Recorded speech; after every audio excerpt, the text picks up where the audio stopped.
الشيطان الرجيم بسم الله الرحمن الرحيم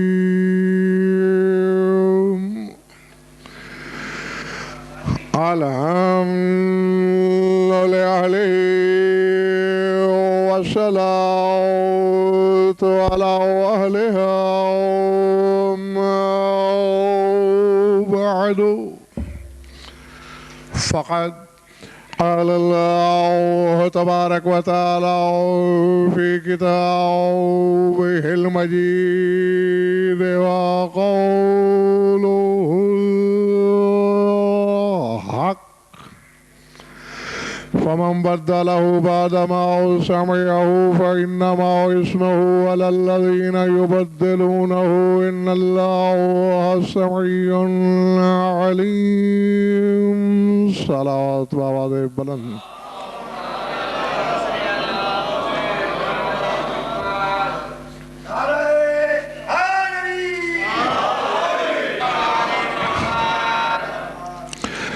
تو جو ہے بات شروع کی جائے یقیناً آپ حضرات نے دعوت ناموں میں اور اشتہارات میں پڑھا ہوگا کہ آج کے مجلس کا عنوان کیا ہے۔ کہا گیا ہے مجھ سے کہ آپ حضرات سے حقیقت وصیت پر گفتگو کی جائے۔ یہ کام پہلے کیا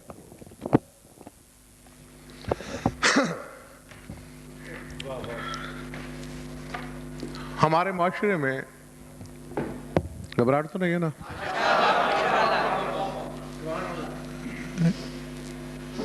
میرے خیال سے بہت کم الفاظ ایسے ہوں گے جو لفظ وصیت کے برابر کثیر الاستعمال ہوں،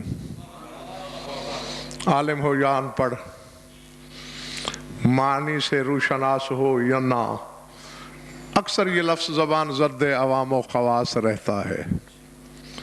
فلاں نے یہ وصیت کی، فلاں کی یہ وصیت ہے، فلاں کا فلاں وصی ہے، اور پھر شیعوں سے زیادہ لفظ وصی سے کون آشنا ہو سکتا ہے؟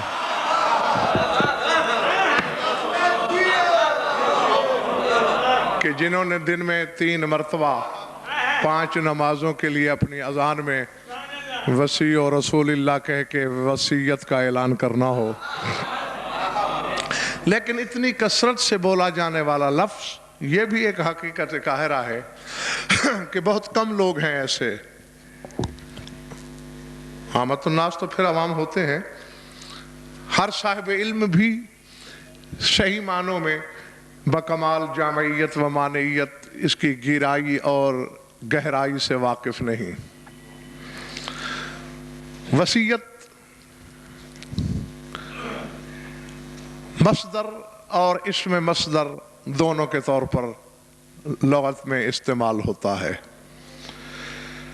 وصیٌ اس کا مادہ ہے، یعنی جس طرح وصی لکھا جاتا ہے نا، اسی طرح وصیٌ یہ مادہ ہے جس سے یہ سارے مشتقات ہیں، تمام الفاظ نکلے ہیں۔ اور یہ غلط فہمی بھی آج دور کر دیجئے، وصیت کا تعلق صرف مرنے والے سے نہیں ہوتا، بلکہ مرنے والا بھی پروفیسر نیاز اکبر جب وصیت کر رہا ہوتا ہے تو اس وقت وہ مردہ نہیں ہوتا، زندہ ہوتا ہے۔ اور ہم نے اس لفظ کو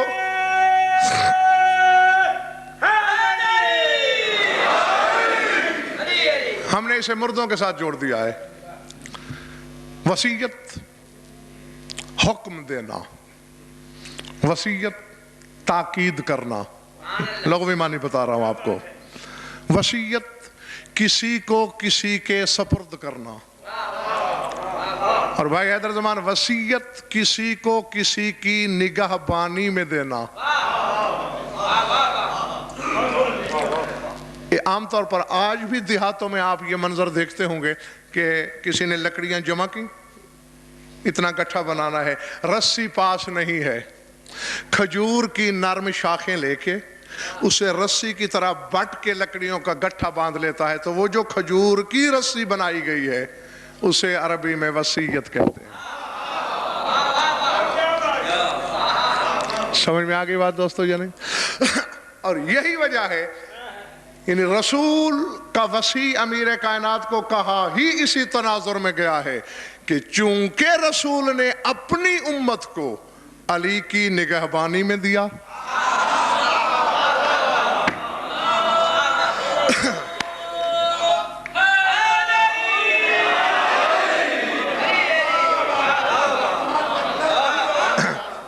اور پھر یہ تو صاف ظاہر ہے کہ جتنی کسی کی امت ہوگی نگہبانی کا دائرہ وہاں تک ہوگا۔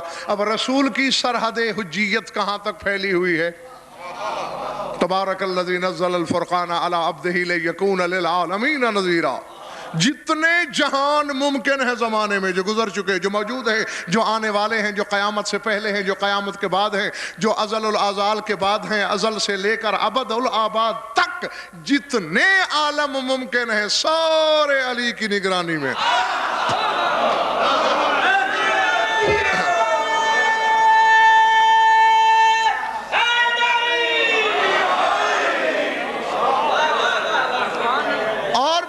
زمان اس لیے بھی وصیت اور وصی رسول علی کو کہا گیا کہ جس طرح لکڑیوں کے گٹھے کے گرد کھجور کی بنائی ہوئی شاخوں کی رسی نے انہیں ایک دوسری سے جوڑ کر اپنی پناہ میں نے لیا۔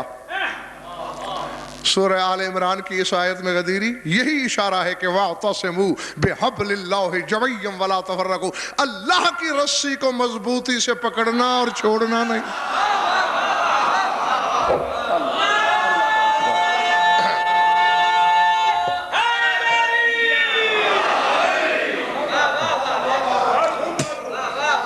غور فرمایا آپ نے جانا؟ ہاں، یہ حبل الہی ہے تو آپ وصیت کے لغوی معنی سے شناسا ہو گئے۔ اب رہ گئی یہ حقیقت، صرف مردہ سے تعلق نہیں ہوتا، یعنی مرنے والا جب لب گور ہے یا جب آخری لمحات ہیں اس کے، تو اس وقت وہ وصیت کرے نہیں۔ پروفیسر نیاز اکبر، اللہ وہ زندہ ہے جسے موت نہیں آ سکتی۔ لاؤ قرآن میں اس پہ اللہ کہہ رہا ہے سورہ نساء میں، یوصیکم اللہ فی اولادکم للذکر مثل حظ الانثیین، اللہ تمہیں تمہاری اولاد کے بارے میں وصیت کر رہا ہے۔ تو کیا معاذ اللہ خدا مرنے والا ہے؟ اس لیے وصیت کر رہا ہے۔ اور یہ یوصیکم 30 سے زائد مقامات پر مختلف مشتقات سے لفظ وصیت کا ذکر ہوا ہے قرآن میں۔ عیسیٰ کے لفظ یاد کیجئے سورہ مریم میں، ماں کی گود میں جب مریم کی عصمت کی گواہی دے رہا ہے تو وہاں عیسیٰ نے یہ جملے نہیں بولے تھے وَأَوْصَانِي بِالصَّلَاةِ وَالزَّكَاةِ مَا دُمْتُ حَيًّا، جب تک میں زندہ ہوں اللہ نے مجھے صلاۃ کی بھی وصیت کی ہے اور زکوٰۃ کی بھی وصیت کی ہے۔ تو اب اس کا تعلق موت و حیات کا نہیں، چونکہ حکم کو بھی وصیت کہا گیا، اس لیے اللہ نے اپنے آپ کو موسی سے وصیت کرنے والے سے تعبیر کیا۔ اور اب آئیے، اور ہاں میں پہلے چونکہ جن احباب کو خبر نہیں ہے ان تک یہ بات پہنچا دوں، ان کے والد کی میت امانتاً دفن کی گئی تھی، وصیت میں تھا کربلا پہنچانا، ممکن نہیں ہو سکا ان کے لیے، جو بھی حالات تھے۔ پھر انہوں نے مجھ سے پوچھا کہ پہلے تو یہ بتائیے کہ مشہد دفن کر سکتے ہیں ہم، اور ایسا کرنے سے کیا ہم گناہگار تو نہیں ہو جائیں گے؟ کیونکہ وصیت میں لفظ کربلا موجود ہے۔ تو بلکہ میں آئندہ کے لیے آپ سب کے لیے ایک راستہ، ایک روش ادراک بنا کے آپ کو دے رہا ہوں کہ اس قسم کی جب کیفیات کا آپ شکار ہو جائیں تو ذہن میں رکھیے گا۔ پہلے میں وصیت کے بارے میں آیت سنا لیتا ہوں اور پھر اسی طرف آتا ہوں۔ سورہ بقرہ میں اللہ فرما رہا ہے کُتِبَ عَلَيْكُمْ اِذَا حَضَرَ أَحَدَكُمُ الْمَوْتُ إِن تَرَكَ خَيْرًا الْوَصِيَّةُ لِلْوَالِدَيْنِ وَالْأَقْرَبِينَ بالمعروف حقا على المتقين فمن بدله بعدما سمعه فإنما اسمه على الذين يبدلونه إن الله سميع عليم فمن خاف من موص جنفا أو إثما فأصلح بينهم فلا إثم عليه إن الله غفور رحيم۔ اللہ فرماتا ہے تم پر وصیت واجب کر دی گئی ہے.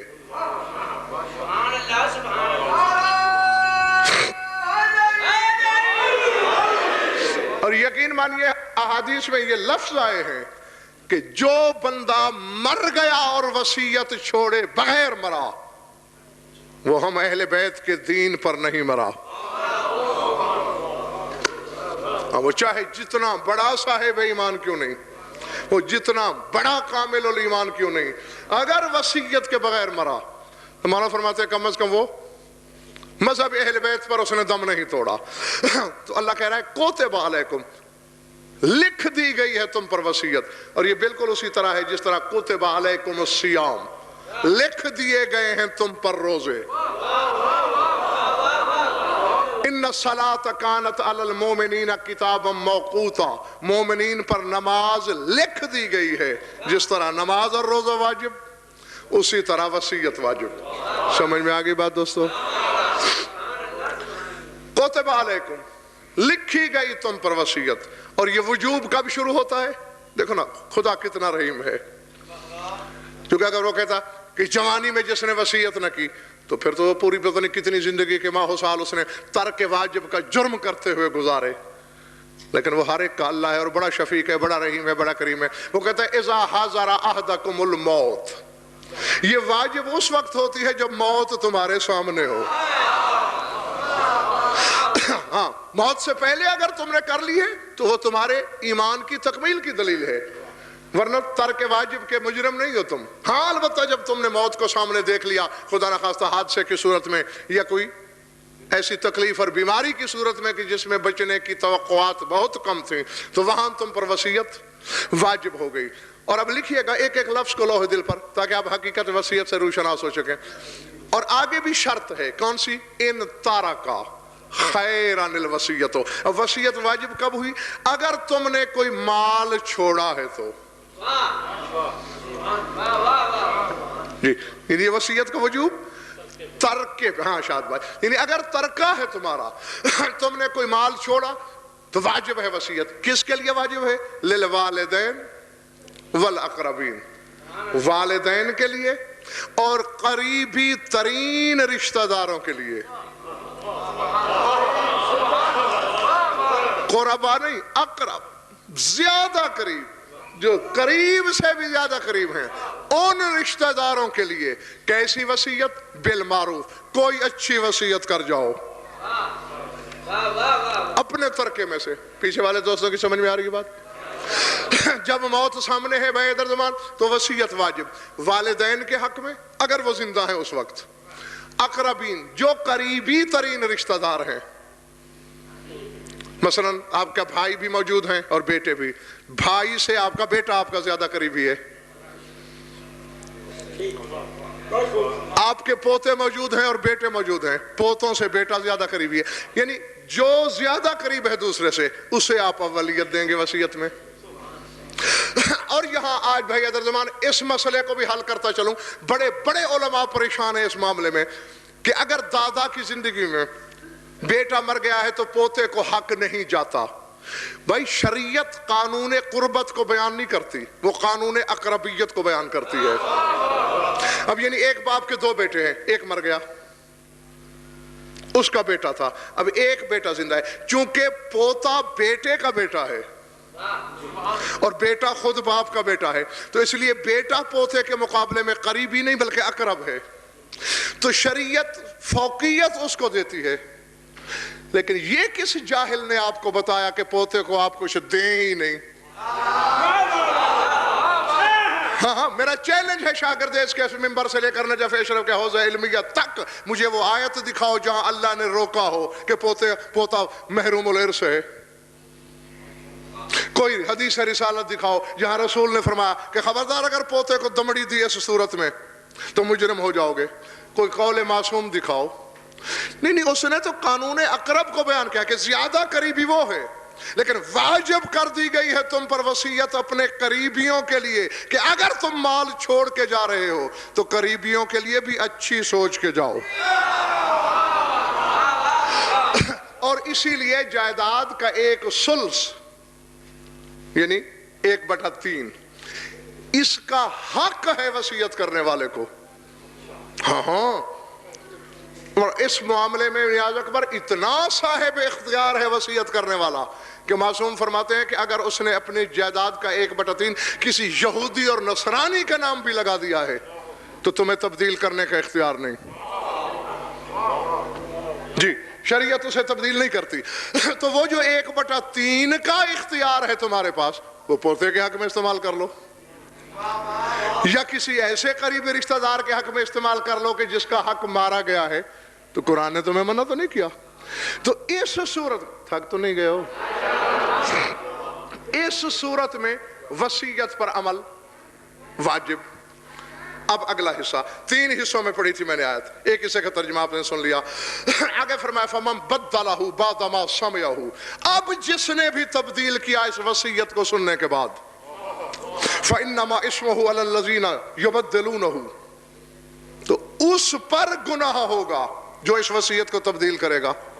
یعنی میں اکیلا کھڑا تھا اپنے باپ کے پاس, اس نے کہا میرے بعد میری جائیداد کا ایسا ایسا کرنا ہے, اور میں نے بعد میں ڈنڈی مار کے اپنے حق میں پلڑا بھاری کرنے کے لیے وصیت میں رد و بدل کر دیا. تو اللہ فرماتے ہیں جس نے بدلا ہے گناہگار وہ ہے. کرنے والے نے تو حق کا فیصلہ کیا کہ اور کوئی نہیں سن رہا تھا تو کیا ہوا؟ ان اللہ سمیع علیم. اللہ سن بھی رہا تھا, دیکھ بھی رہا تھا.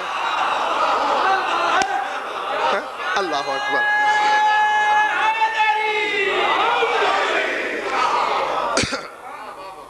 جیتے رہو. تو یہ محترم دوسرا حصہ. اب تیسرا حصہ, اور اسی پر ہی چند لمحے آپ اس کے بعد میں نے آپ سے گفتگو کرنا ہے اور پھر آپ سے دعا چاہنا ہے. فرمایا فمن خاف من موص جنفا او اسما. اب ان 2 لفظوں کو غور زیر نظر رکھنا ہے. فمن خاف من موص جنفا او اسما فاصلح بینہم فلا اسم علیہ ان اللہ غفور الرحیم. فرمایا ہاں اگر وصیت کرنے والے سے 2 باتوں کا ڈر ہو, جنفن او اسمن, یا جنف کا یا گناہ کا. اب جنف کا عام طور پر یاد اکبر ترجمہ کرنے والا کر دیتے ہیں طرفداری. ہاں ایک ترجمہ یہ بھی ہے, اس میں کوئی شک نہیں, میں تردید نہیں کر رہا. یعنی اگر طرفداری کا خوف ہے کہ وصیت کرنے والے نے اپنے وارثوں میں سے کسی کی بے جا طرفداری کی ہے, جنہیں اسے حق سے زیادہ دے دیا ہے, اور بشرطے کہ وہ زیادہ اس صورت میں کہ اگر کسی دوسرے حقدار کا حق مارا جا رہا ہے, یا اس نے کوئی ایسی وصیت کر دی ہے کہ جس میں گناہ کا اندیشہ ہے, اس کی اپنی ذات کے بارے میں یا ورثائے بازگشت کے بارے میں. تو پھر اللہ فرماتا ہے فاصلہ بینہم. اب اگر تم نے اصلاح کے لیے اس وصیت میں رد و بدل کر دیا ہے تو فلا اسم علیہ, پھر تم پر کوئی گناہ نہیں. کیوں؟ ان اللہ غفور الرحیم. ایسی حالت میں اللہ غفور بھی ہے اور رحیم بھی ہے. چلے گئے ہو؟ جنف کیا ہے؟ اسم کو تو ہر شخص سمجھتا ہے. گناہ کی وصیت, خدا نہ خواستہ مرنے والا ہے مسلم اور کہہ رہا ہے کہ مندر کے لیے پیسہ دے دینا, یہ اسم ہے مومن اور کہہ رہا ہے کہ فلاں دشمن اہل بیت کو پیسہ دے دینا. چونکہ معصوم کائنات کا سب سے بڑا گناہ تصور کرتے ہیں اپنے دشمن کو کھلانا.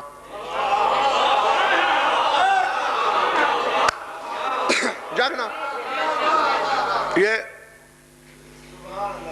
شرائط تک میں حدیث موجود ہے, شیخ صدوق علیہ الرحمہ نے لکھا کہ من اقتنا قلبا اقبلہ اللہ علی من خرہ فی نار جہنم. جس نے بھی کتا پالا, نیند آ رہی ہے تمہیں؟ آنکھوں میں انگلیاں مارو. جس نے بھی کتا پالا نتنوں کے بل خدا اسے جہنم میں گرا دے گا. لوگ بیٹھے, یہ سرکار صادق نے فرمایا, لوگوں نے کہا حلقنا اذن واللہ یا ابن رسول اللہ, فرض رسول ہم تو ہلاک ہو گئے, مارے گئے, کیونکہ ہم دیہاتی لوگ ہیں, مالدار ہیں, مویشی رکھتے ہیں, گائے رکھتے ہیں, اونٹ پالتے ہیں, بھیڑ بکریاں پالتے ہیں, اور ہم ان کی حفاظت کے لیے کتے بھی پالتے ہیں. سرکار نے فرمایا اگر ہمارے معارض کلام کو سمجھنے کی صلاحیت نہیں تو ہماری محفل میں بیٹھتے کیوں ہو؟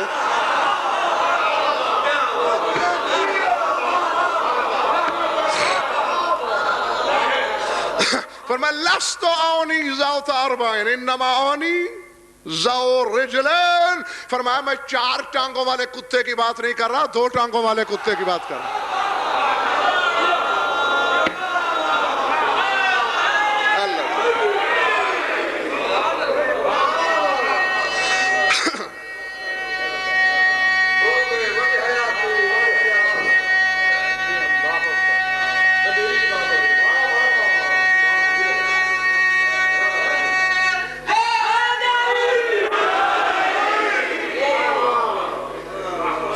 جو ہمارے دشمن کو کھلائے گا، جو ہمارے منکر کو پلائے گا،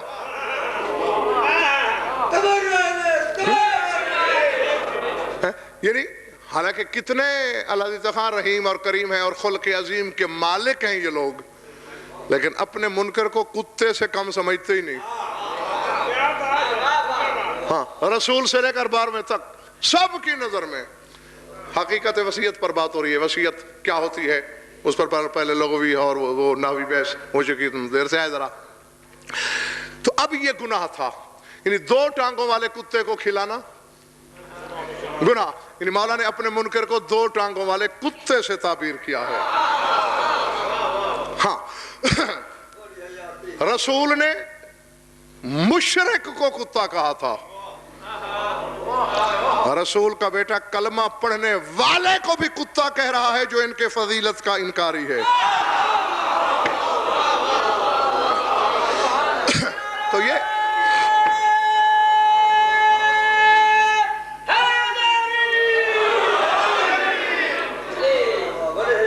یہ تو ہے اسم. 2 لفظ ہے نا. اب اللہ خان یہ میری مجبوری ہے کہ لٹھ لے کے میں انہیں وہاں سے بھگا سکتا نہیں. میں تو مسئلہ بتا سکتا ہوں، وہ میں نے بتا دیا کہ جو بندہ بھی ان کے فضائل کے منکر کو کھلائے یا پلائے، معصوم یہ کہتے ہیں کہ وہ کتا پال رہا ہے. ہاں حضور، تو یہ 2 لفظ ہے نا. فمن خاف من موص جنفا او اسما. اگر وصیت کرنے والے سے جنف کا خوف ہے یا اسم کا، تو اسم تو یہ ہے کہ ہے مومن مرنے والا اور کسی مقصر کے حق میں، کسی منکر آل محمد کے حق میں وصیت کر کے گیا ہے، تو اس میں رد و بدل کا اختیار ہے. رہ گئی عزیز شوکت رضا جنف. عام طور پر علماء نے جنف سے صرف طرفداری مراد لی ہے جی، اور وہ طرفداری کی طرف پھر مرنے والے کی طرف موڑی گئی. ایسا نہیں ہے جی، اس کی طرف ورثائے باز گشت کی جانب بھی مڑی ہے. یعنی ایسی وصیت کہ جو ورثائے باز گشت کے امکان سے باہر تھی، اس میں رد و بدل کر سکتے ہو. اور پھر جو ان کی کیفیت ہے، جو موجودہ تناظر جو بتایا گیا ہے، ان کے والد کی میت امانتاً دفن تھی کربلا کے لیے. تو اس مجلس کے انعقاد کا سبب بھی یہی ہے، اور اسی لیے حقیقت وصیت انہوں نے کارڈز میں اور اشتہارات میں چھاپا کہ کیا ہے. پھر انہوں نے مجھے پوچھا تھا کہ ہم مشہد اگر دفن کر دیں تو کیا ہم گناہگار تو نہیں ہو جائیں گے، کیونکہ ہمارے والد نے کہا تھا کہ کربلا میں دفن کرنا ہے. تو اب دیکھیے حضور، یہ ٹھیک ہے کہ وصیت واجب ہے اور اس پہ عمل بھی واجب ہے، لیکن جانتے ہو وصیت سے بھائی جمیل عباس بڑا واجب ہے منت کا ادا کرنا. کیونکہ وصیت پہ عمل نہ کرنے والے کو قرآن نے خالی گناہگار کہا ہے. اور مجھے کسی فرقے کے عالم سے لکھوا کے دو کہ گناہ کی بخشش ہو سکتی ہے یا نہیں.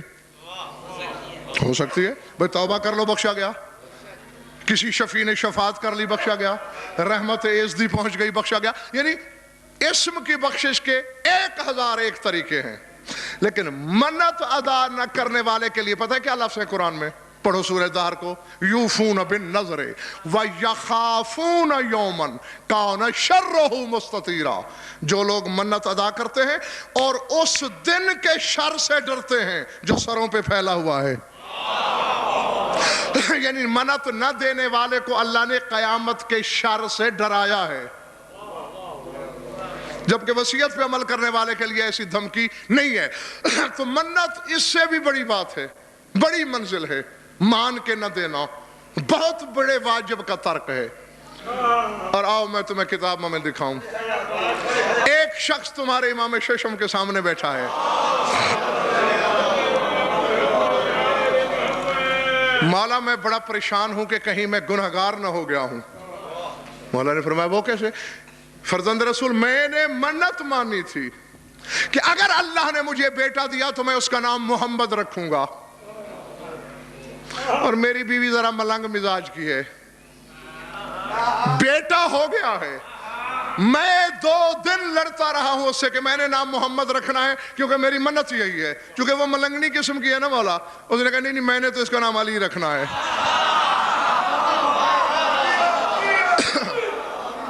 اب میں نے کہا اگر تو نے محمد نہ رکھنے دیا تو میں تمہیں گھر سے نکال دوں گا. اس نے کہا تو مجھے کیا نکالے گا؟ اگر تو نے مجھے علی نہ رکھنے دیا تو میں خود تیرے گھر سے نکل جاؤں گی. تو مولا اب چونکہ عورت تھی، میں اس کی تریا چلتر سے جیت نہیں سکا، تو اس نے بچے کا نام علی رکھ دیا ہے.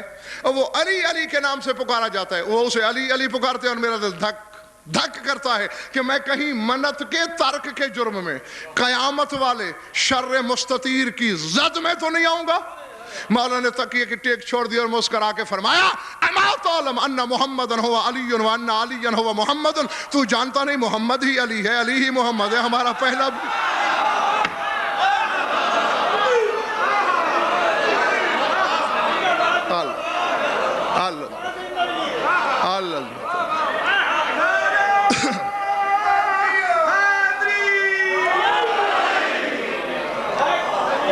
سمجھ میں آ رہی بات؟ پر میں ہم 14 میں سے کسی کا نام رکھ دے تیری منت ادا ہو گئی، کیونکہ ہمارا پہلا بھی محمد، ہمارا آخری بھی محمد، ہمارا درمیان والا محمد، ہمارے سارے محمد. لأننا نورنا واحد وعلمنا واحد وفضلنا واحد وکلنا واحد. ہمارا علم ایک، ہمارا نور ایک، ہماری فضیلت ایک، ہم سارے ایک. تو اس کی روشنی میں اب اگر کربلا کی منت بھی مان لی جائے کہ میں وہاں دفن کروں گا، نہیں پہنچا جا سکا وہاں، تو ان 14 میں سے جس کی دھرتی مل جائے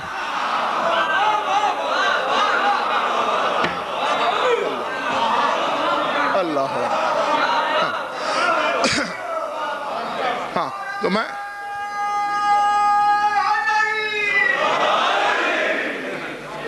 لکھ کر دینے کو تیار ہوں کہ آپ سے کوئی مواخذہ نہیں کیا جائے گا، کچھ نہیں پوچھا جائے گا.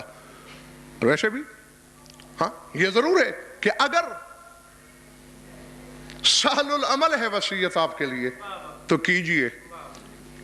یہ آپ کے باقیات الصالحات میں سے ہے، یہ آپ کی نافلہ نیکیوں میں شمار ہوگی. ورنہ یہ بات تو طے ہے. مجھے عزیزم شوکت ایک واقعہ یاد آ گیا ہے بے ساختہ، تو میں چاہتا ہوں کہ مومنین کو سناتا جاؤں. نواب سراج الدولہ کا زمانہ تھا. ایک سید زادے نے کسی عالم سے سنا اس دور میں کہ جو بندہ کربلا دفن ہو جائے تو اس کی قبر میں نکیرین نہیں آتے. کہنے لگا بھیا میں تو ہوں گناہگار، میں تو نکیرین کی دہشت کا سامنا نہیں کر سکتا. بس ماں سے کہا کہ میں تو جا رہا ہوں کربلا اور وہیں جا کے مروں گا. ظاہر ہے جب وہیں مر جاؤں گا تو دفن بھی تو کربلا میں وہیں کوئی گاڑ دیں گے مجھے، تو میں کم از کم نکیرین کے سوال و جواب سے تو بچ جاؤں گا. ماں بیچاری بہت روئی پیٹی سٹ پڑے، نہیں بس جبرنگ چل پڑا. جس دن وہ پہنچا سرکار نے اس وقت کے اپنے خدام کو عالم رویا میں حکم دیا کہ میرا ایک مہمان آ رہا ہے جو میری نسل سے ہے، فلاں فلاں اس کا نام ہے، بنگال کی سرزمین سے چلا ہے اور فلاں وقت میں فلاں دروازے سے میرے حرم میں داخل ہوگا. تم نے ایسا کرنا ہے، اس کو کھانا وانا دینا ہے، اور رات کو جب میرے حرم بند کرو بس شمعدان وغیرہ تم جلا کے اسے بند کر کے چلے جانا، اسے میرے روضہ سے باہر نہیں نکالنا. تھک گیا تو چھوڑ دوں. ٹھیک ہے مولا ایسے ہی کریں گے. ہاں تو میں کیا تحصیل حاصل کا شکار نہ ہوں. ایسا ہی ہوا. بھائی مولا کا حکم ہے تمہیں، ہم نے یہی بند کر کے جانا ہے. بیٹھا ہے اکیلا، اور چونکہ ایک زمانے کی بات ہے اس وقت یہ بجلیاں تو تھی نہیں، تھوڑی سی روشنی ہے، کچھ گھبرا بھی رہا ہے جی، دہل بھی رہا ہے. اچانک آہٹیں ابھری. کیا دیکھتا ہے؟ مولا کے حرم کی دیواریں تو دیکھی ہیں نا، ان کی اونچائی ہر زمانے میں یہی رہی ہے. مولا کے حرم کی دیواروں سے اونٹ ایسے اتر رہے ہیں جیسے دیوار سے مکوڑے اترتے ہیں. ہکا بکا ششدر حیران پریشان ہے. اونٹ جیسا جانور؟ چلیں جی مکوڑا تو ایک تو وزنی نہیں ہوتا، پھر اس کی ٹانگیں ہوتی، وہ چشمہ کر کے اترتا ہے. یہ کس طرح اتر رہے ہیں؟ اور خالی بھی نہیں اتر رہے، لدے ہوئے. ہر اونٹ پہ 2 صندوق. کچھ لوگ ہیں، صندوق وہاں اتارے واپس گئے. تھوڑی دیر کے بعد اور قطار آ گئی، پھر صندوق اتارے واپس چلے گئے. جب وہ چلے گئے ڈرتے ڈرتے آگے بڑھا، دیکھوں تو ان صندوقوں میں ہے کیا. جس صندوق کو بھی کھولتا ہے میت، جسے کھولا میت. عجیب راز ہے یہ. نہ کوئی ان کا وارث نہ کوئی والی، ایسے ہی چھوڑ کے چلے گئے. کون دفنائے گا انہیں؟ کون قبریں بنائے گا ان کی؟ واپس جا کے سرکار کے قدموں کی طرف بیٹھا. جبر مشیت کے تحت آنکھ لگی. عالم رویا میں سرکار نے فرمایا، بچے دیکھ لیا، یہ ہم نے قانون توڑ کر تمہیں دکھایا. عالم اعلیٰ کے عالم ملکوت کی چیزوں پر عالم دنیا والے کی نظر جا نہیں سکتی. ہم نے اپنے قانون میں ترمیم کی صرف تمہارے لیے. یہ دیکھا ہے، یہ ہمارے حبدار ہیں. کوئی کسی ملک کا ہے، کوئی کسی ملک کا ہے، کوئی کسی شہر کا ہے، کوئی کسی شہر کا ہے. کسی نے وصیت کی ہے کربلا کی، کسی نے نہیں کی، کسی کو موقع ہی نہیں مل سکا. ان للہ ملائکۃ نقالۃ، فرشتوں کی ایک جماعت ہے جن کا نام ہی نقالہ ہے. ینقلون الموتیٰ، ان کی ڈیوٹی ہی قدرت سے یہی لگی ہوئی ہے. ہمارا حبدار چاہے کفر قدے میں مر جائے، ہم اسے کربلا منگا لیتے ہیں.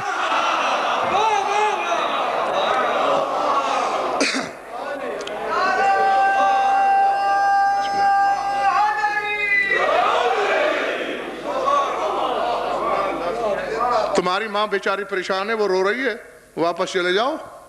جب تو مر جائے گا ہم تمہیں بھی اسی طرح منگوا لیں گے. اور ہاں دیکھو، بنگال جانا، سراج الدولہ کے دربار میں چلے جانا. اب کیا نصیب ہے شوکت اس بندے کا. فرمایا سراج الدولہ سے ہمارا سلام کہنا، اور اسے کہنا کہ ہم نے یہ حکم دیا ہے کہ فلاں جاگیر تمہیں دے دی جائے. مولا وہ بادشاہ ہے، اول تو اس کے دربار تک رسائی بھی ایک مسئلہ ہے. چلے میں کسی طرح گرتا پڑتا پہنچ ہی جاؤں، وہ مانے گا کیوں میری بات کو؟ کوئی نشانی میرے دعوے کی صداقت کے لیے. فرمایا تنہائی میں جا کے اسے ملنا، اور ہماری طرف سے نشانی کے طور پر یہ 2 شالہ اسے دکھا دینا. اب خواب میں مولا نے 2 شالہ دیا. اس نے خواب میں ہاتھ بڑھایا، انگلیوں سے کوئی چیز ٹکرائی، آنکھ کھولی تو 2 شالہ ہاتھ میں تھا. اللہ اکبر. ہاں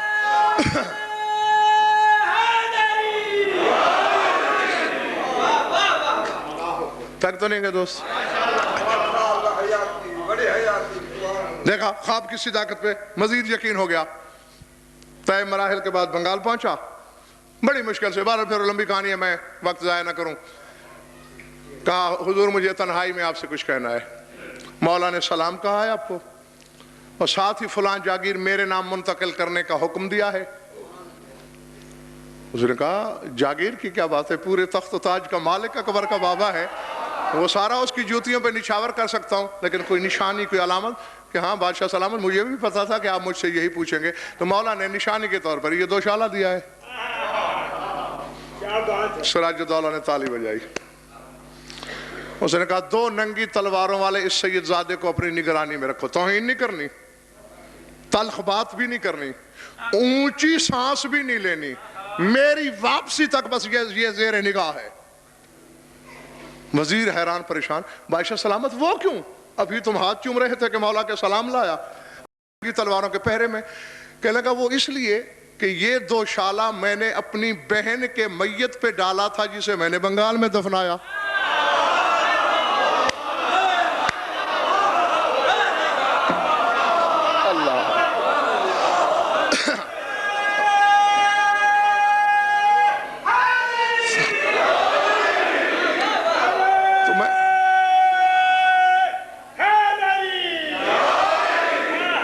تو میں یہی تصدیق کرنا چاہتا ہوں قبر کشائی کرنے کے بعد یا تو یہ کفن چور ہے یا پھر اپنے وقت کا بہت بڑا مقبول بارگاہ ہے. اور یقین کیجئے جب جا کے قبر کو کھولا تو وہاں ایک دشمن اہل بیت نظر آیا.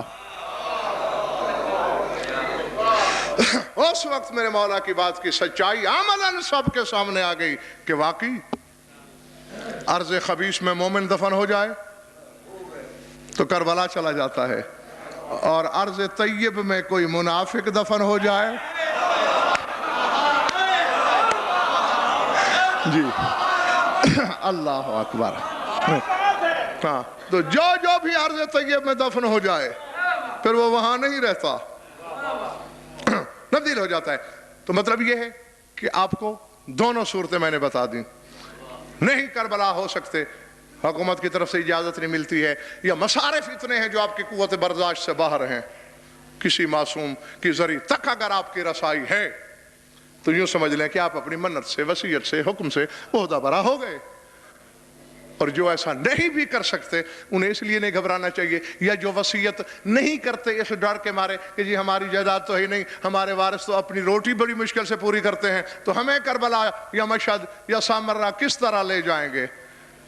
بس اس یقین پہ تم مر جانا کہ ہم نے 14 کی ذات میں شک نہیں کیا.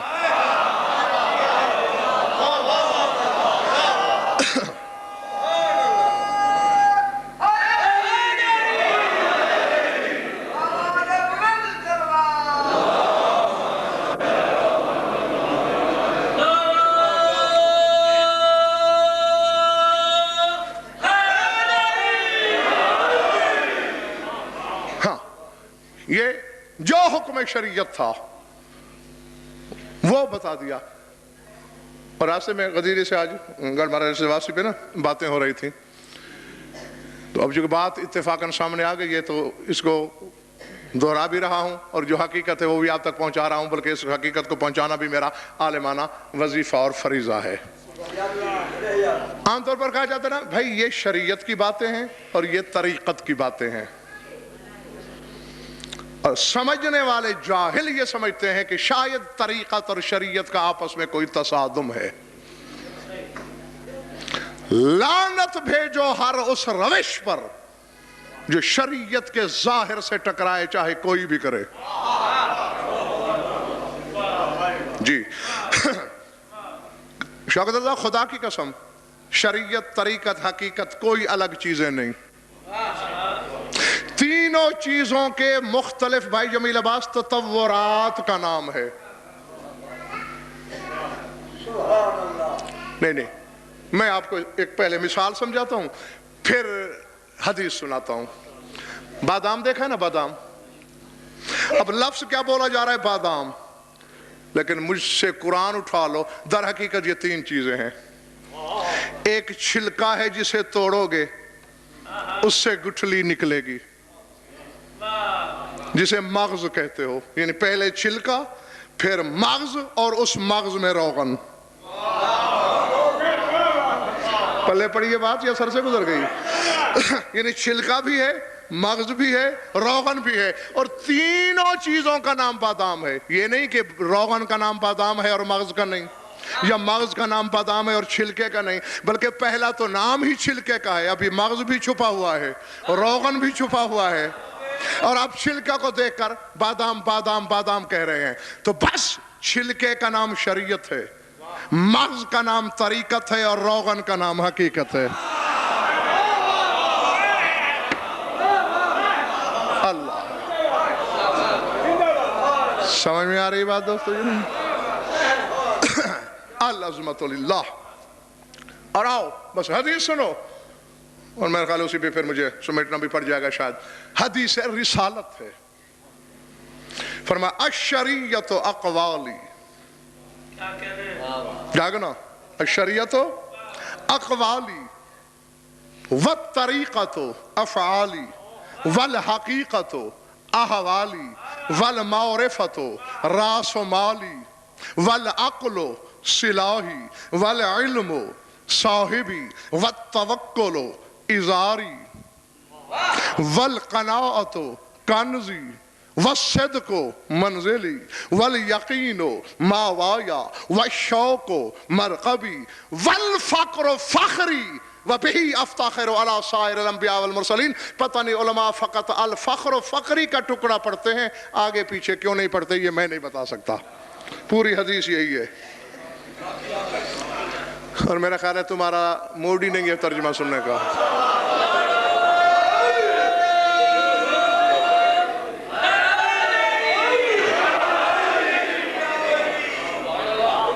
سننا چاہ رہے ہو؟ ہاں اگر شاہ جی یہی کر دیا جاتا نا، بس یہی ٹکڑا الفقر فخری، رسول نے فرمایا فقر میرا فخر ہے، اور مولویوں نے اس فقر سے مراد یہ سمجھ لیا کہ نہ تو رسول کا کوئی چولا تھا، نہ کوئی نعوذ باللہ دھوتی تھی، نہ کوئی کام کی جوتی تھی۔ بے فقر جو ہے، جاہل ہو، خود معلوم نہ ہو صاحب علم سے پوچھو، صاحب علم نہیں ملتا، تقسیم کار علم سے پوچھو، ہدایت بانٹنے والے سے سوال کرو۔ آؤ میری طرف دیکھو، رسول فرماتے الشریعت اقوالی، میرے اقوال کا نام شریعت ہے، یعنی جو میں نے کہا وہ شریعت ہے۔ وَالطَّرِيقَةُ افعالی، جو میں نے کیا وہ طریقت ہے، جو میں نے کہا وہ شریعت ہے، جو میں نے کیا، ہاں میرے اقوال کو شریعت کہتے ہیں، میرے افعال کو طریقت کہتے ہیں۔ وَالْحَقِيقَةُ احوالی، اور میرے حالات کو حقیقت کہتے ہیں۔ اللہ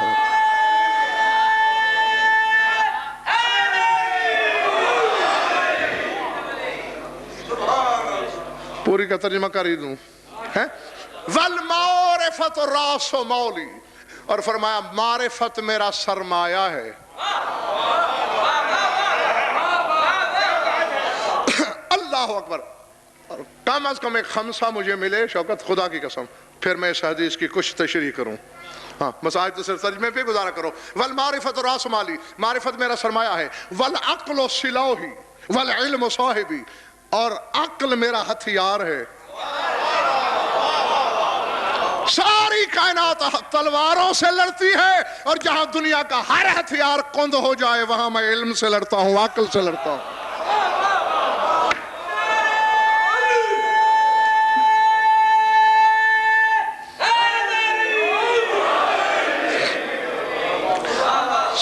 سر اٹھانا۔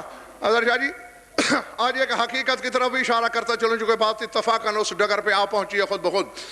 والعقل سلاحی، عقل میرا ہتھیار۔ والعلم صاحبی، علم میرا صحابی ہے۔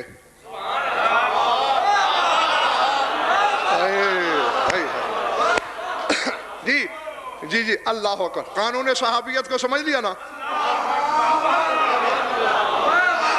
العلم صاحبی، علم میرا صحابی ہے۔ کائنات کے ہتھیار جہاں کند ہوں وہاں میں عقل سے لڑوں گا، علم سے لڑوں گا۔ اور عزیزم شوکت بیٹے، ایک وقت ایسا بھی آتا ہے کہ جہاں علم فیل ہو جاتا ہے تو پھر وہاں رسول کے لیے کیا حکم ہے؟ قرآن کی آیتیں مجھ سے قرآن اٹھاؤ میرے مشورے سے نہیں اتری کہ میں نے یہ مذہب پھیلانا ہے تو اللہ میاں ایسی آیت بھیج، میں نے قوم سے نعرے لگوانے ہیں تو ایسی آیت بھیج۔ وہ خود کہہ رہا ہے سورہ آل عمران کو پڑھ کے دیکھ، فَمَنْ حَاجَّكَ فِيهِ مِن بَعْدِ مَا جَاءَكَ مِنَ الْعِلْمِ فَقُلْ تَعَالَوْا نَدْعُ أَبْنَاءَنَا وَأَبْنَاءَكُمْ وَنِسَاءَنَا وَنِسَاءَكُمْ وَأَنفُسَنَا وَأَنفُسَكُمْ۔ اے رسول، جہاں علم فیل ہو جائے وہاں علی کے بیٹوں کو بلا لے۔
صاحبی، اور علم میرا صحابی ہے. وَالتَّوَكُّلُ اِزَارِي، اور توکل میرا کمر بند ہے.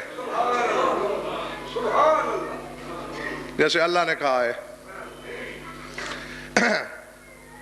وَالْقَنَاعَةُ كَنْزِي، اور قناعت میرا خزانہ ہے.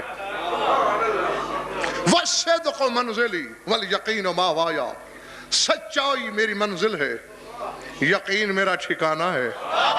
وَالشَّوْقُ مَرْقَبِي، شوق میری سواری ہے، اور فقر میرا فخر ہے.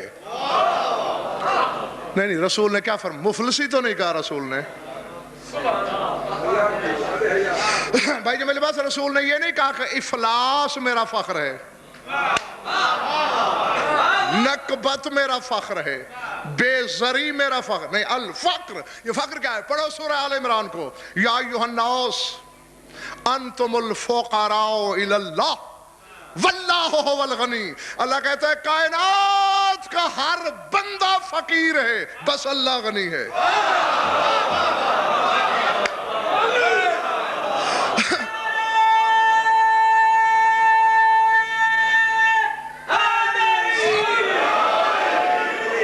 سمجھ میں آ رہی بات یا نہیں؟ تو نہیں، اب جب ہر بندہ فقیر ہے تو ہر بندے میں بادشاہ بھی تو ہے، راجہ بھی ہے، والی ریاست بھی ہے، جاگیردار بھی ہے، تاجر بھی ہے، زمیندار بھی ہے، کوچوان بھی ہے، فاقہ شکن بھی ہے، فاقہ کش بھی ہے. سمجھ میں آ رہی نا بات؟ اور اللہ سب کو فقیر کہہ رہا ہے. اب کیا مطلب ہے؟ اب بادشاہ کے پاس روٹی نہیں ہے کھانے کو؟ نہیں، فقیر نیاز مند، حاجت مند، غنی بے حاجت، بے غرض، بے نیاز، سمدیت مزاج. اور رسول کہنا یہ چاہتا ہے کہ غضنفر سے لے کر آدم تک ہر بندہ بہت سو کا نیاز مند ہے. غضنفر کو کہیں استاد کی ضرورت، کہیں والد کی ضرورت، کہیں والدہ کی ضرورت، کہیں مومن سے نذرانے کی ضرورت، کسی سے قرض لینے کی ضرورت، کسی سے امداد کی ضرورت. اسی طرح آدم کیوں نہ ہو، مشکل میں علی کی ضرورت.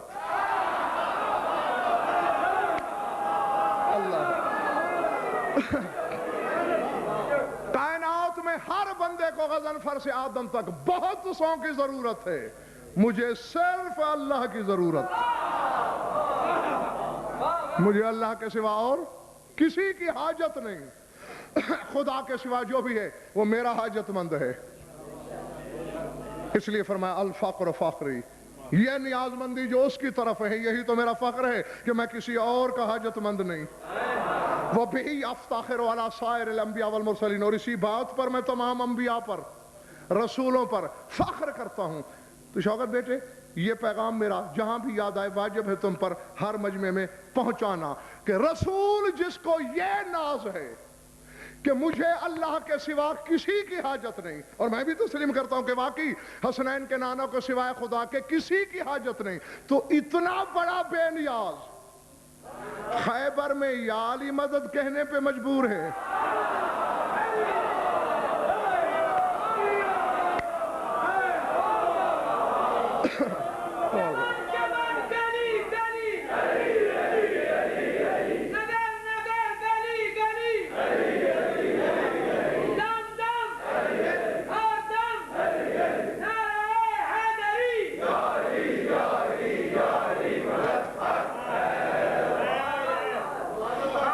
سمجھ میں آ گئی بات دوستو؟ تو آج کے بعد حقیقت، طریقت اور شریعت کا دنگل نہیں کروانا ہے؟ اور تمہیں الو کے بٹھے یہی کہتے ہیں نا، جو نماز پڑھ رہا ہے یہ شریعت ہے، جو نہیں پڑھتا یہ طریقت ہے. لا حول ولا قوت الا باللہ. رسول کہتا ہے جو میں نے کہا وہ شریعت، جو میں نے کیا وہ طریقت. اگر نماز نہ پڑھنا طریقت ہوتی تو پھر رسول نہ پڑھتے. اگر نماز نہ پڑھنا حقیقت ہوتی تو علی نہ پڑھتے. اور یہ تو وہ لوگ ہیں جن پر پڑھنا واجب نہیں. نہ مجھے کائنات میں آدم کے لیے دکھاؤ کہ کہیں بے دل کے دل کی دھڑکنیں بے ربط ہوئی ہوں کہ آدم تھوڑی عبادت کیا کر.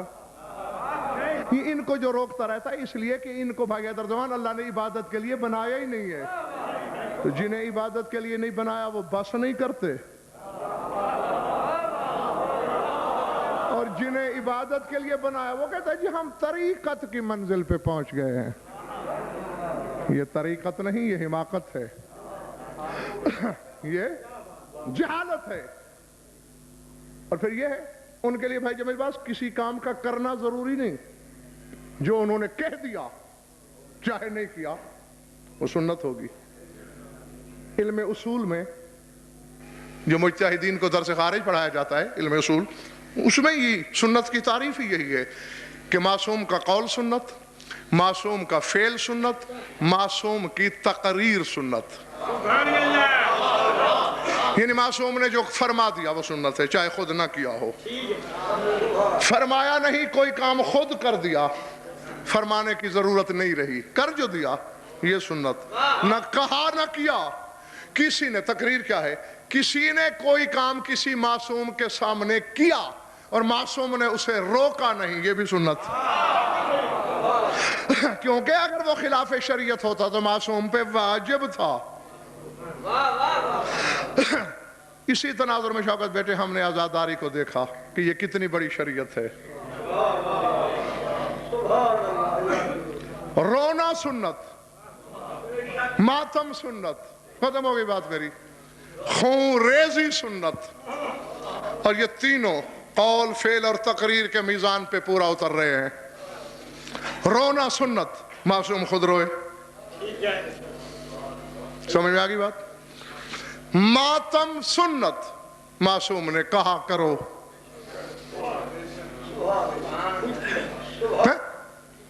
ہر رونے پیٹنے کو، لطم علی الفخذین والخدین کو معصوم نے حرام کہا، ما خلا الحسین، فرمایا سوائے حسین کے.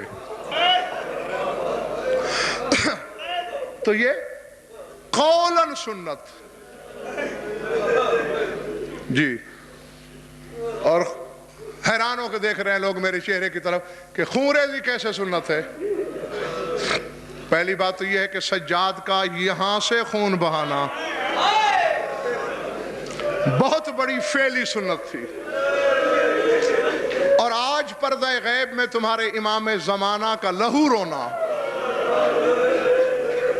خود کہنا معصوم کا لان دبنا لکا صباحن و مسن ولا ابقین لکا بدل الدموع دمن، کہ میں صبح و شام تیرا نوحہ پڑھتا ہوں اور پانی کے عوض میں خون روتا ہوں.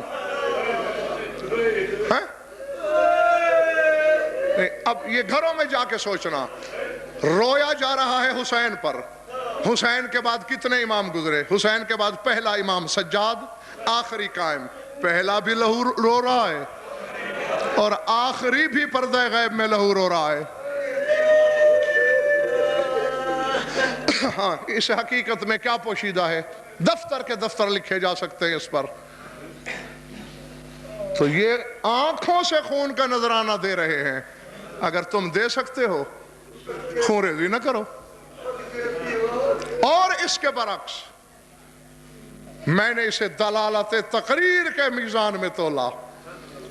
بھری پڑی ہیں کتابیں کہ جو ہی نو کے نیزہ پر بازار شام میں شام والی کو بھائی کا سر نظر آیا. اللہ اکبر. لفظ یہی ہے، فَنَّتَحَتْ رَأْسَهُ بِمَقْدَمِ الْمِحْمِلِ حَتَّى جَرَتِ الدَّمُ تَحْتَ قِنَائِهَا. اس زور سے چوب محمل پہ زینب نے سر مارا کہ لہو، بی بی کا عصمت مآب لہو گریبان عصمت سے گزر گیا. اول تو بی بی کا اپنا فعل ہمارے لیے حجت ہے، لیکن جس جاہل کے لیے حجت نہ ہو بی بی کا فعل، انہیں یوں سمجھ لینا چاہیے سید الساجدین بھی کھڑے تھے، سرکار باقر بھی کھڑے تھے. دو اماموں کی موجودگی میں حسین کے لیے سر پھاڑ کے زینب کا خون بہانا اور دو اماموں کا چپ رہنا دلیل ہے کہ تقریراً سنت ہے. اللہ اکبر. اور اعتراض ہوگا اسی کو، بس مقصد تو آنسوؤں کا نذرانہ تھا، وہ تم دے چکے اور مجھے کوئی لمبا چوڑا مسئلہ پڑھنا ہی نہیں اور نہ ہی مجھے زیادہ پڑھنے کی وقت اجازت دے رہا ہے. کون ہے پوری کائنات میں جس نے کہا انا قتیل الابرا؟ عام طور پر اسے قتیل العبرت کہا جاتا ہے، یہ صحیح نہیں ہے. صحیح یہ ہے، مولانا نے فرمایا انا قتیل الابرا، میں کشتہ اشک ہوں. اللہ اکبر. ابرا آنسوؤں کو کہتے ہیں، اشک کو. فرمایا میں کشتہ اشک ہوں. کیوں؟ جو مومن میرا ذکر کرتا ہے یا کسی مومن کے سامنے میرا ذکر ہوتا ہے، اگر مولا فرماتے گالوں پہ نہ سہی، آنکھ میں آنسو ضرور آئے گا، آنکھ ضرور نم ہو جائے گی، آنسو تیرے گا ضرور. کیوں؟ اتنا بڑا کشتہ عشق زمانے میں کوئی نہیں. میں نے بڑے بڑے مظلومیت سے قتل ہونے والے دیکھے، بڑے بڑے کشتہ جور و جفا دیکھے، ہر ایک کو رویا گیا اس کے مرنے کے بعد. حسین وہ کشتہ عشق ہے، ابھی دنیا میں نہیں آیا. اللہ اکبر. آدم سے اپنی عزاداری شروع کرائی ہے حسین نے. ہاں، اگر میں تفصیلاً بیان کروں تو مجھے گھنٹہ ڈیڑھ چاہیے کہ کس نبی سے کس طرح کرائی. وقت ہی نہیں ہے. ہر حجت سے، حتیٰ کہ حسین کے بابا کا بھی میدان صفین سے جب گزر ہوا، چونکہ فرات کے کنارے پہ لڑی گئی ہے نا صفین، تو کربلا سے گزرے، دل کو ٹھوکر لگی، خیبر شکن زمین پہ گرے، جبین مبین پہ زخم آیا، خون بہا. سب کچھ جانتے تھے. علی عرش کی جانب دیکھ کر کہا پالنے والے مجھ سے کوئی جرم تو ہوا نہیں، کیوں میرا ماتھا پھٹ گیا اور خون بہا؟ پتہ ہے کیا جواب آیا قدرت کی طرف سے؟ یا علی تو اور جرم، تو لوگوں کے جرم کی بخشش کی ضمانت ہے. اجریت دمہ کا موافقتاً لدم الحسین، چونکہ اس سرزمین پہ تیرے حسین کا خون بہے گا. اللہ اکبر. چونکہ یہاں تیرے حسین کا لہو اچھالا جائے گا. میں نے حسین کی موافقت میں ہر حجت کا خون یہاں گرایا، تو تیرا بھی گرنا چاہیے. تو اب شریعت کے تناظر میں گھر جا کے سوچنا کہ جس کی عزاداری پر خون ریزی کی معافی حسین کے بابا کو نہیں، مجھے یا تمہیں کیسے ہو سکتی ہے؟ اور اتنا بڑا کشتہ عشق. بس ختم ہو گئی بات. اللہ جانے آنے سے پہلے کتنی بار ماں کو رلایا. العظمت للہ. علماء سے پوچھنا، تحقیق کرنا. رسول مسجد میں تھے، اچانک فضا دوڑی پہنچی. یا رسول اللہ، بطول وضو فرما رہی تھی اور وضو کرتے کرتے بے ہوش ہو گئی. بلکہ جو لفظ کتاب میں دیکھے یہی ہے، یا رسول اللہ ادرک بنتک المعصومہ، اپنی معصومہ بیٹی کی خبر کو پہنچیے. جلدی سے رسول آئے، پانی چھڑکا، واہ مظلومہ کر کے بابا کے گلے میں بہن ڈالی. سب کچھ جانتے تھے رسول. تمہارے رلانے کے اسباب بنانے کے لیے پوچھا، بیٹا کیا وجہ ہے؟ غش کیوں آ گئی؟ بابا آنے کو تو حسن بھی آیا تھا دنیا میں، لیکن حسن نے تو مجھے ایک بار بھی نہیں رلایا. یہ جس کا نام آپ نے حسین رکھا ہوا ہے، یہ کوئی ایسا عجیب بچہ ہے. بابا یہ صبح و شام مجھے رلاتا ہے، لیکن پہلے چھوٹی چھوٹی باتیں تھیں، میں برداشت کرتی رہی. آج ضبط کے بندھن ٹوٹ گئے. بیٹا ہوا کیا؟ بابا جانی میں نے وضو شروع کیا، جو ہی میں نے ہاتھوں پہ پانی ڈالا، میرے درج عصمت سے آواز ہے، اماں انا ابنک عطشان، اماں میں تیرا پیاسا بیٹا ہوں. العظمت للہ. بابا تیری نبوت کی قسم جھٹکا لگا مجھے،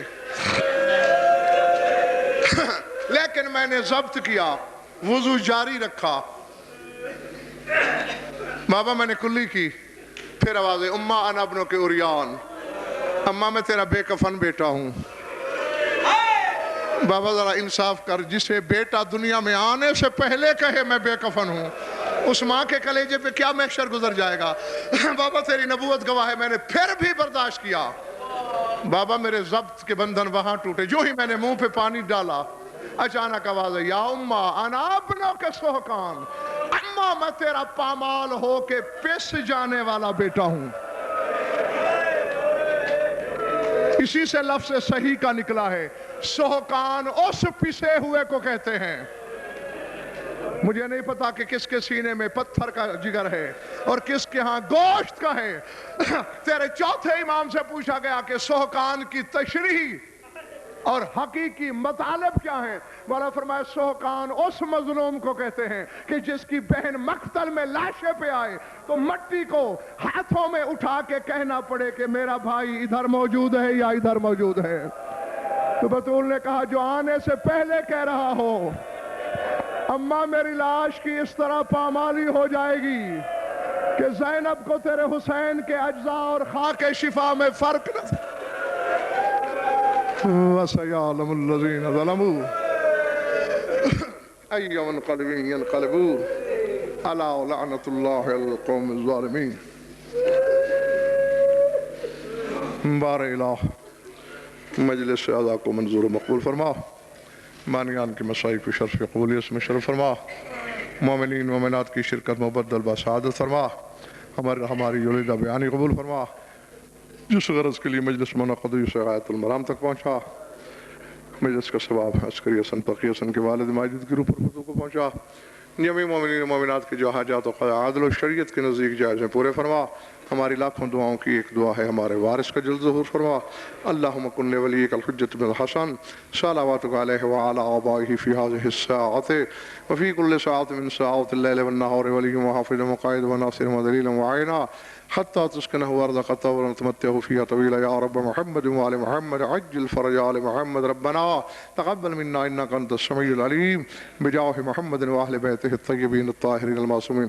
مومنین یہ سید صاحب اپیل کر رہے ہیں کہ امداد فرما دیں۔